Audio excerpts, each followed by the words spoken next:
네, 오늘이 드디어 부활절이죠. 부활절마다 우리 기독교인들이, 우리 예수님 믿는 사람들이 꼭 하는 말이 있는데요. 그건 바로 뭐냐면요. 바로 제가 지금 여러분한테 들려드릴 말이에요. 제가 여러분께 말을 하면요, 여러분도 저를 따라서 다 같이 함께 해주시면 좋겠습니다. 주님께서 다시 살아나셨습니다.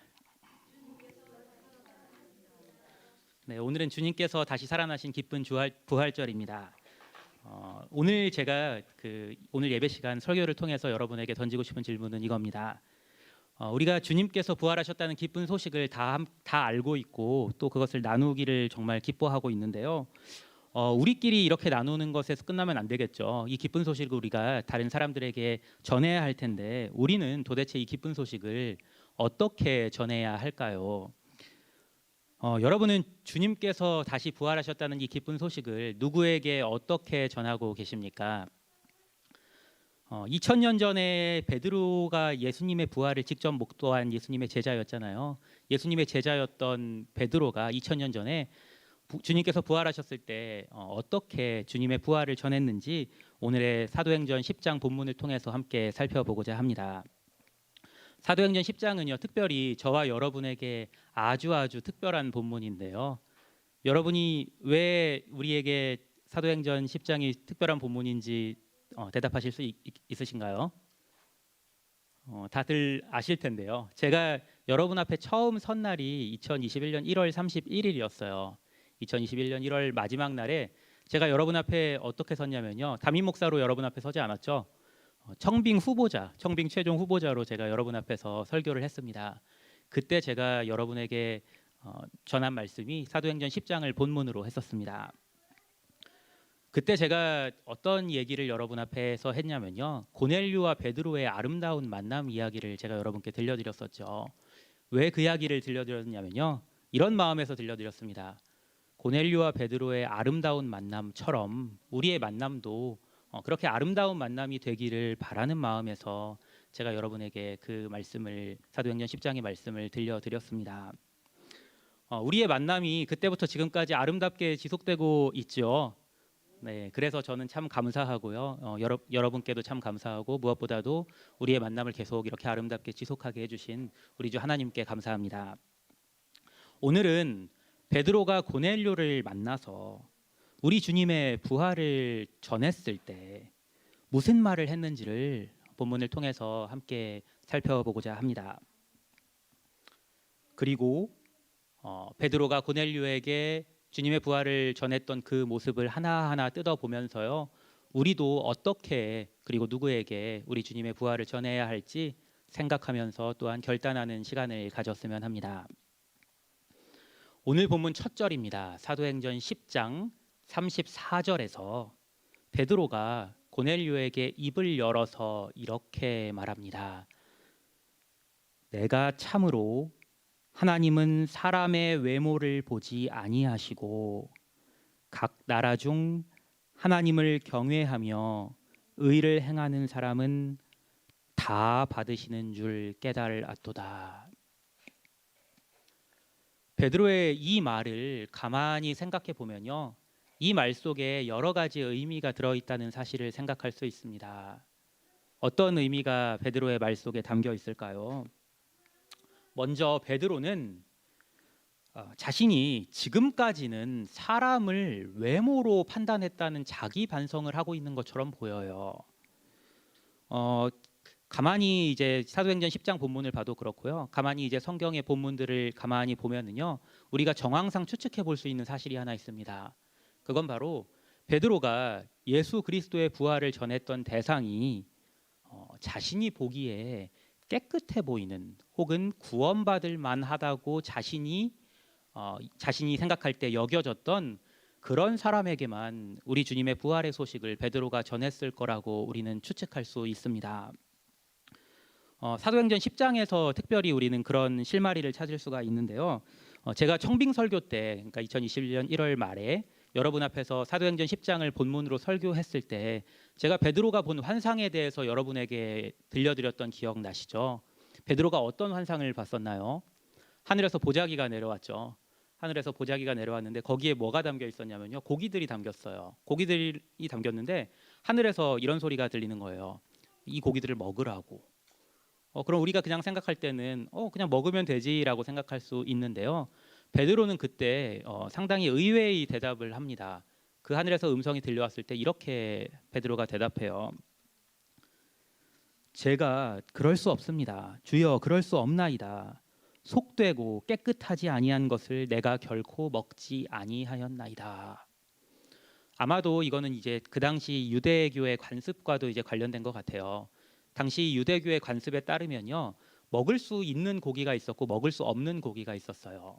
근데 먹을 수 있는 고기, 먹을 수 없는 고기는 단순히 이제 먹고 안 먹고의 차원을 넘어서요. 어떤 의미가 있었냐면요, 어떤 짐승들, 그러니까 어떤 고기들은 정한 음식, 그러니까 깨끗한 고기로, 깨끗한 음식으로 여겨져서 먹을 수 있었던 반면에 어떤 고기들은 부정한 음식으로 여겨져서 먹을 수가 없었습니다. 그것이 유대교의 관습이었고, 당시 베드로도 물론 유대교에 속한 사람이었잖아요. 유대인이었으니까요. 그러니까 베드로도 그 유대교의 관습을 따라서 정한 고기는 먹고 그리고 부정한 고기는 먹지 않았던 것 같아요. 그래서 베드로는 이렇게 대답할 수밖에 없었죠. 근데 베드로가 이렇게 고집스럽게 대답하니까 주님께서는 이렇게 말씀하시죠. 하나님께서 깨끗하게 하신 것을 내가 속되다 하지 말라. 네, 왜 이 사건이 일어났을까? 베드로가 어리둥절해 하고 있을 때 고넬료가 보낸 사람들이 베드로에게 옵니다. 그리고 나서 베드로는 그들을 따라가는데요. 그들을 따라간 게 사실은 베드로에게 있어서는 조금 불편한 일이었던 것 같아요. 왜냐하면 당시에는 유대인들과 이방인들에는 본질적인 차이가 있다고 유대인들은 여겼거든요. 그래서 베드로에게 있어서는 당시의 유대교의 관습을 따르고 있었던 베드로에게 있어서는 이방인들은 깨끗하지 않은 민족이었어요. 그러니까 베드로는 어떻게 생각했냐면은 예수님께서 오신 것도 이스라엘 사람들만을 위해서 오셨고, 다시 말해서 유대교에 속한 사람들만을 위해서 오셨고, 이방인들에게는 주님의 부활을 전할 필요가 없었다고 생각했던 거예요. 그런데 하늘로부터 그 목소리를 듣고 그 환상이 끝난 뒤에 베드로는 이것이 하나님의 음성이라는 것을 직감하고 이방인이었음에도 불구하고 고넬료가 보낸 사람들을 따라서 이방인이었던 고넬료를 찾아가게 되는 것입니다. 네, 이 이야기를 통해서 여러분에게 제가 던지고 싶은 질문이 있습니다. 여러분은 어떻습니까? 어쩔 수 없는 사실이 있습니다. 어쩔 수 없는 사실 무엇이 있냐면요. 우리 눈에요. 어떤 사람은 마음에 들고요. 어떤 사람은 마음에 들지 않습니다. 그렇지 않은 분 있으세요? 네, 저는 그렇습니다. 제가 볼 때 누군가를 만났을 때 어떤 사람은 참 마음에 들어요. 근데 다른 어떤 사람은 마음에 안 들고요. 같이 뭔가를 하고 싶지도 않아요. 그런 생각이 들 정도로 마음에 안 드는 사람들이 있어요. 그런데 여기까지는 뭐 어쩔 수 없는 일일 텐데요. 문제는 우리가 여기서 더 나아가서 이런 생각을 한다는 데 있습니다. 우리 마음에 드는 사람은 하나님 마음에도 들 것 같아요. 반면에 우리 마음에 안 드는 사람은 하나님 마음에도 안 들 것 같아요. 한번 가만히 여러분의 마음속 생각을 들여다 보십시오. 아마도 여러분도 그리고 저도 은연중에 그런 생각을 가지고 있을 겁니다. 그런데 문제가 있어요. 왜냐하면 그 문제는 뭐냐면요. 우리의 그런 판단이 틀릴 가능성이 아주 많다는 겁니다. 왜냐하면 우리는 다른 사람들의 마음의 중심을 볼 수 있는 눈이 없기 때문입니다. 그러나 우리와 달리 하나님께서는 우리의 마음의 중심을, 그리고 우리뿐만 아니라 모든 사람의 마음의 중심을 보시는 분입니다. 사무엘상 말씀이 떠오르더라고요. 사무엘상을 보시면요, 이제 다윗을 하나님께서 이스라엘 왕으로 선택하시는 장면이 나오죠. 사무엘 선지자에게 하나님께서 이렇게 말씀하십니다. 베들레헴으로 내려가서 이새라는 사람을 찾아라. 네, 이새라는 이름은 혹시 익숙하지 않으실 수도 있겠는데요. 이새가 누구냐면요, 바로 다윗의 아버지입니다. 이새라는 사람을 찾아서 그 아들들을 만나봐라. 이유가 뭐냐면은 그 아들 중 하나를 내가 이스라엘의 새로운 왕으로 선택했기 때문이다. 하나님께서 사무엘에게 그렇게 말씀하시고 사무엘은 하나님의 말씀을 따라서 이새를 만나러 베들레헴으로 갑니다. 그리고 베들레헴에서 이새를 찾아서 만나고 이새에게 이렇게 말하죠. 당신의 아들을 보고 싶습니다. 그러자 이제 이새가 자신의 아들들을 이제 사무엘에게 보여주기 시작하는데요. 처음에 이제 만나는 사람이 이제 엘리압이라는 첫 큰 아들이었어요. 근데 그 큰 아들을 봤을 때 사무엘이 한 생각이 있습니다. 이런 생각을 해요. 과연 하나님께서 이 사람을 이스라엘의 왕으로 택하셨도다. 용모가 멋있었거든요. 성경을 보면요, 용모가 좋았을 뿐만이 아니라 잘생겼을 뿐만이 아니라 키도 아주 컸나 봐요. 네, 그러고 보니까 저는 키가 큰 편이 아니라서 이제 용모가 좋다는 말을 못 들었을 것 같은데요. 만약에 사무엘이 제 앞에 있었다면 사무엘이 그렇게 마음속으로 생각해요. 근데요, 하나님께서 사무엘에게 이렇게 말씀하세요. 아니다. 내가 그를 버렸노라. 그 용모와 키를 보지 말라. 외모를 보지 말라. 이렇게 말씀하십니다. 그리고 나서 이어서 하나님께서는 다른 아들들을 이제 보게 하시죠. 사무엘로 하여금. 사무엘이 보니까 이새의 아들들이 다 멋있어요. 잘생겼나 봐요. 키도 많이 컸던 것 같아요. 둘째 아들 보고요, 셋째 아들 보고요, 넷째 아들 보고요. 보면 볼수록 자기가 생각할 때는 괜찮은 사람이었던 것 같아요. 근데 아마 내려가면서 이전 사람만은 이제 외모가 용모가 더 못했던 것 같기도 해요. 그렇게 가다가 7명의 아들을 다 보고 난 다음에 8번째 아들을 만나게 됩니다. 근데 그 8번째 아들은요, 그 자리에 있지도 않았어요. 왜 없었냐면은 양을 치고 있었거든요. 그러니까 어떻게 보면 좀 보잘것없는 일을 하던 막내 아들이었던 거예요. 근데 다윗을 이제 7명의 아들을 봤는데 이제 사무엘이 더 아들이 없냐고 물어보니까 하나님께서 사인을 안 주셨으니까요. 그러니까 이새가 이제 막내 아들 다윗을 이제 데려오죠. 그리고 나서 다윗을 보는데 하나님께서 이렇게 말씀하시죠. 이 사람이 내가 이스라엘의 왕으로 택한 사람이다. 네, 다시 한번 말씀드립니다. 하나님께서는 우리가 보는 것과 같이 외모를 보지 않으시고 사람의 마음의 중심을 보십니다. 네, 우리는 결코 교만하게 이렇게 생각해서는 안 돼요. 가끔 이렇게 말씀하시는 분들이 있더라고요. 내가 영적인 센서티비티가 있는데, 내가 영적인 어떤 감각이 있는데 하면서 사람을 판단하는데 주저함이 없으신 분들이 가끔 있어요. 그런데요, 생각해 보십시오. 사무엘은 이스라엘의 영적 거장이었습니다. 영적으로 최고의 사람이었던 거예요. 그런 사무엘조차도 하나님께서 보시는 것처럼 사람의 마음의 중심을 보지는 못했습니다. 우리도 마찬가지입니다. 그러므로 우리는 부활의 복음을 전하는 데 있어서 사람을 가려서는 안 됩니다. 여러분이 보기에는 혹은 제가 보기에는 어떤 사람이 하나님의 구원에서 멀리 떨어진 사람처럼 보일 수도 있습니다. 그러나 저와 여러분이 틀릴 수 있습니다. 이 사람이 은혜 받을 만한 사람이다 아니다를 우리가 판단해서는 안 됩니다. 성령께서 여러분에게 혹시라도 마음에 누군가에게 우리 주님의 부활을 전하라는 그러한 마음을 주시면요, 주저없이 그 사람에게 우리 주님의 부활을 전해야 합니다.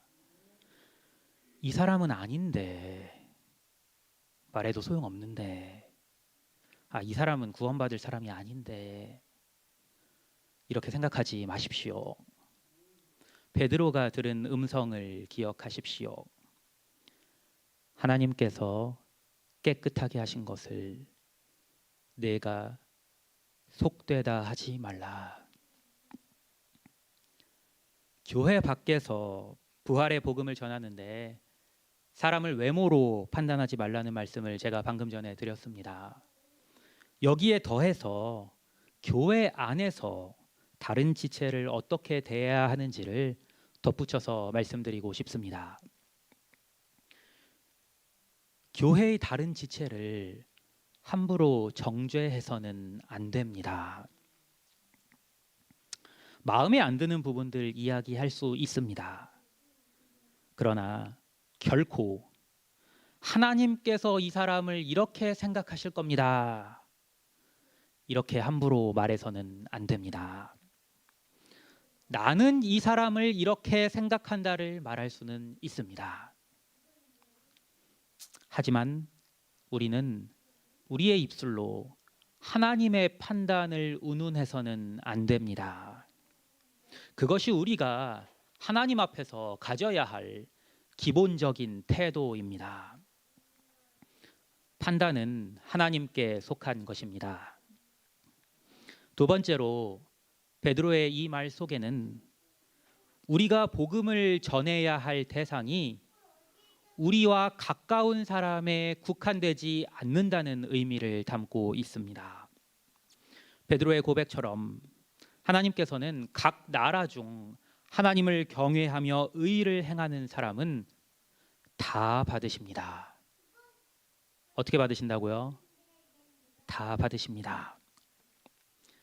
여러분 중 어떤 분이 제게 이런 말씀을 들려주셨습니다. 우리 교회는 한국 사람뿐만이 아니라 여러 인종, 다른 민족 사람들도 모여들었으면 좋겠다. 현실적인 문제를 생각했을 때는 한국어를 알아들을 수 없는 사람들에게 제가 어떻게 하나님의 말씀을 들려줄 수 있을까 하는 생각이 드는 건 사실입니다. 그러나 그들 또한 우리가 우리 주님의 부활, 복음을 전해야 할 대상임은 분명합니다. 게다가 우리 교인분들 중에는 남편분이 한국인이 아닌 분들이 꽤 계십니다. 그분들도 우리가 부활하신 우리 주님을 전해야 할 대상임이 당연하지요. 우리와 가까운 사람이든 혹은 그렇지 않든 우리는 기회를 얻는 대로 하나님께서 우리에게 붙여주시는 모든 사람에게 우리 주님의 부활을 증거하고 복음을 전해야 합니다. 이제 베드로의 설교 본론입니다. 36절부터 38절을 제가 읽어드리겠습니다. 만유의 주 되신 예수 그리스도로 말미암아 화평의 복음을 전하사 이스라엘 자손들에게 보내신 말씀 곧 요한이 그 세례를 반포한 후에 갈릴리에서 시작하여 온 유대에 두루 전파된 그것을 너희도 알거니와 하나님이 나사렛 예수에게 성령과 능력을 기름 붓듯 하셨음에 그가 두루 다니시며 선한 일을 행하시고 마귀에게 눌린 모든 사람을 고치셨으니 이는 하나님이 함께 하셨음이라.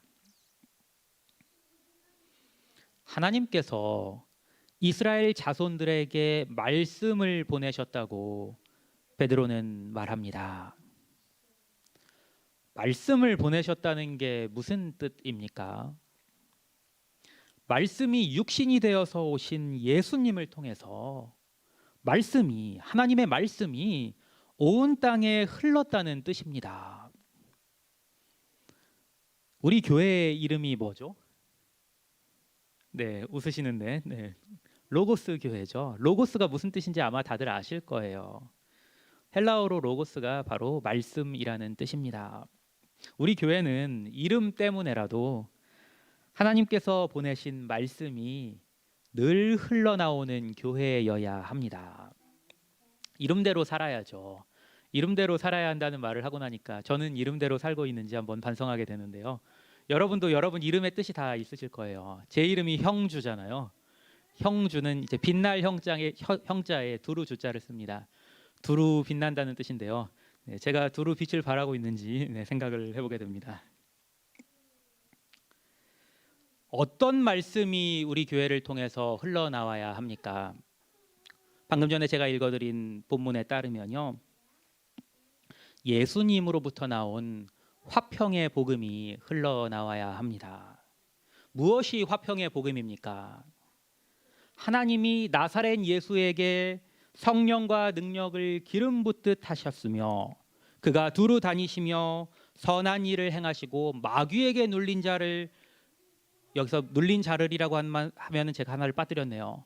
마귀에게 눌린 모든 사람을 고치셨다는 복음입니다. 본문에서도 그렇게 말씀하고 있죠.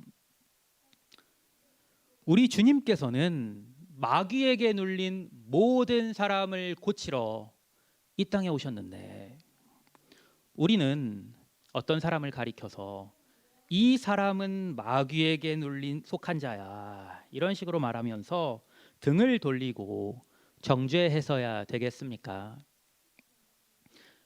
그 사람에게 화평의 복음을 전해야죠. 직접 그 복음을 전하기가 혹시 어려우시면요, 우리 로고스 교회에 데리고 나오십시오. 하나님께서 우리 교회를 통해서 말씀을 그에게 흘려보내셔서 그를 고치실 것입니다. 이어지는 베드로의 설교의 말미에 비로소 주님의 부활이 구체적으로 증거됩니다. 39절부터 41절을 제가 읽어드리겠습니다. 우리는 유대인의 땅과 예루살렘에서 그가 행하신 모든 일의 증인이라. 그를 그들이 나무에 달아 죽였으나 하나님이 사흘 만에 다시 살리사 나타내시되 모든 백성에게 하신 것이 아니요 오직 미리 택하신 증인 곧 죽은 자 가운데서 부활하신 후 그를 모시고 음식을 먹은 우리에게 하신 것이라. 우리도 말씀을 통해 그리고 성령을 통해 주님의 부활의 증인이 된 사람들입니다. 우리도 미리 택하신 증인, 곧 죽은 자 가운데서 부활하신 우리 주님을 모시고 음식을 먹는 자들입니다.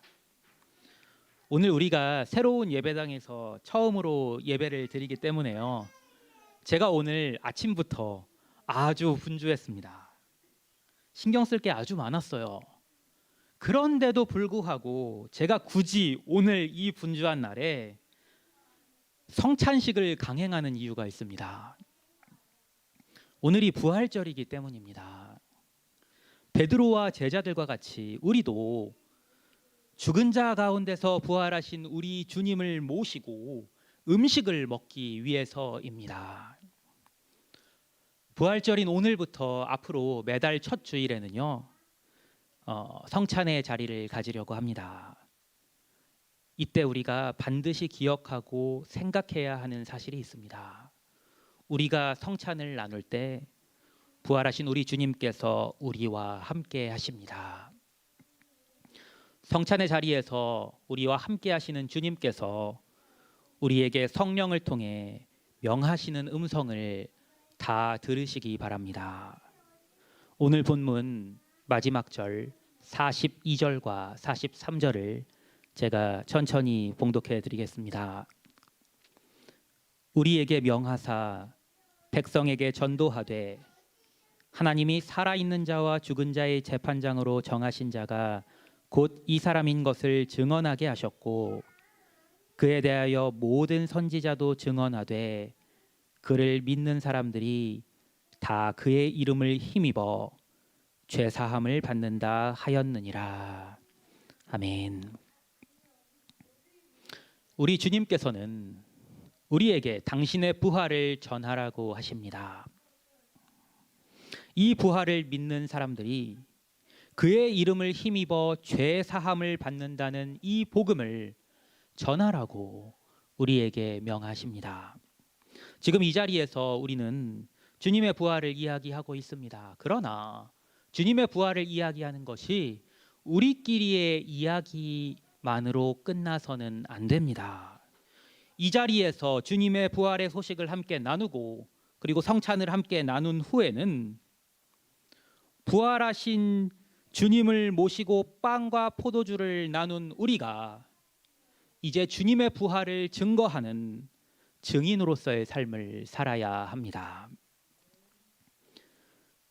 다시 한번 말씀드리겠습니다. 여기에 우리의 판단으로 인한 차별이 있어서는 안 됩니다. 제가 지난 취임 예배 때 우리 교회가 가져야 할 4가지 교회상을 말씀드렸죠. 네, 신문에도 나왔더라고요. 미주 한국일보, 네, 샌프란시스코 종교 1면에 나왔습니다. 한번 신문을 보시면은 제가 말했던 내용들 잘 정리가 돼 있는데요. 제가 4가지 교회상으로 말씀드린 것 중에서 첫 번째가 이거였죠. 차별 없이 누구나 존중받는 교회. 제가 그렇게 말씀드린 이유는 오늘 베드로가 말한 대로 하나님은 사람의 중심을 보시지 사람의 외모를 보시는 분이 아니기 때문입니다. 우리가 이렇게 해야 말씀드린 2번째 교회상, 빛과 소금의 역할, 제사장으로서의 사역을 감당하는 교회가 될 수 있습니다. 그래야 3번째 교회상, 질서가 있고 투명한 교회가 될 수 있습니다. 그리고 그렇게 할 때 비로소 마지막 교회상, 한 영혼을 사랑하는 교회라고 말할 수 있을 것입니다. 그리고 그럴 때 우리 로고스 교회가 올해 표어대로 하나님을 높이는 교회라고 말할 수 있을 것입니다. 베드로가 자신이 가졌던 차별의 판단 기준을 모두 내려놓고 주님의 부활을 담대하게 전했을 때 성령이 그의 말을 듣는 모든 사람들에게 내려오셨고 그것을 지켜본 모든 사람들이 하나님을 높이는 일이 일어났습니다. 우리 교회에도 이와 같은 일이 일어나야 하지 않겠습니까? 오늘 새로운 예배당에서 처음으로 예배하며 성찬을 나누는 이 뜻깊은 부활절에 성령께서 우리 마음을 새롭게 하시는 그런 역사가 있기를 간절히 소원합니다. 여러분의 마음 속에 혹여나 형제를 판단하는 마음이 있다면 그것을 제하여 달라고 여러분은 기도하셔야 합니다. 다른 사람 생각하시지 말고요. 여러분 자신을 생각하고 기도하십시오. 그때 여러분을 통해서 우리 교회가 새로워질 것이고 그렇게 새로워진 우리 교회를 통해서 구원의 역사가 더해지는 그러한 놀라운 하나님의 역사가 성령의 역사가 있을 것이라 믿습니다. 그렇게 부활하신 주님을 함께 높이며 우리 주 하나님의 이름을 높이는 우리 교회 되기를 간절히 소원합니다.